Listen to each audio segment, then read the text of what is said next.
ഷൊർണൂർ ചുടുവാലത്തൂർ ശിവക്ഷേത്രത്തിൽ നിന്നും ഓട്ടുരുളി മോഷ്ടിച്ചു കടത്തി വിൽപ്പന നടത്തിയ 3 പേരെ ഷൊർണൂർ പോലീസ് അറസ്റ്റ് ചെയ്തു. കഴിഞ്ഞ വർഷം ശിവരാത്രിയോട് തൊട്ടടുത്ത ദിവസം നടന്ന മോഷണത്തിന്റെ പ്രതികളെ ഈ വർഷത്തെ ശിവരാത്രിക്ക് മുൻപ് തന്നെ പിടികൂടി. പ്രതികളുമായി പോലീസ് തെളിവെടുപ്പ് നടത്തി. 2024 ഏപ്രിൽ മാസത്തിലാണ് പ്രതികളായ 3 പേരും പ്രശാന്തിന്റെ ഉടമസ്ഥതയിലുള്ള മിനി ലോറിയിലെത്തി രാത്രി ക്ഷേത്രത്തിനകത്ത് കയറി മോഷണം നടത്തിയത്. ക്ഷേത്ര കമ്മിറ്റിക്കാർ പരാതി നൽകിയെങ്കിലും പ്രതികളെ കണ്ടെത്താനായില്ല. തിങ്കളാഴ്ച രാത്രി വാഹനസഹിതം പ്രതികളെ അസ്വാഭാവിക സാഹചര്യത്തിൽ കാണുകയും തുടർന്ന് ഇവരെ കസ്റ്റഡിയിലെടുത്ത് ചോദ്യം ചെയ്യുകയും ചെയ്തു. ഇതോടെയാണ് 1 വർഷം മുൻപ് നടന്ന മോഷണത്തിന്റെ ചുരുളഴിഞ്ഞത്. തൃശൂർ കോഴിമാമ്പറമ്പ് നെടുമ്പുര സ്വദേശികളായ അയ്യപ്പൻ, പ്രശാന്ത്, പ്രജിത്ത് എന്നിവരാണ് പിടിയിലായത്. പ്രതികൾ മറ്റു ജില്ലയിൽ കൊണ്ടുപോയി വിൽപ്പന നടത്തിയ കളവ് മുതൽ വീണ്ടെടുക്കുകയും ചെയ്തു. പ്രതികളുമായി പോലീസ് ക്ഷേത്രത്തിലെത്തി തെളിവെടുപ്പ് നടത്തി.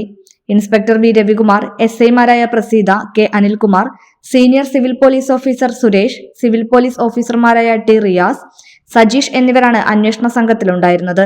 അറസ്റ്റ് ചെയ്ത പ്രതികളെ കോടതിയിൽ ഹാജരാക്കി റിമാൻഡ് ചെയ്തു.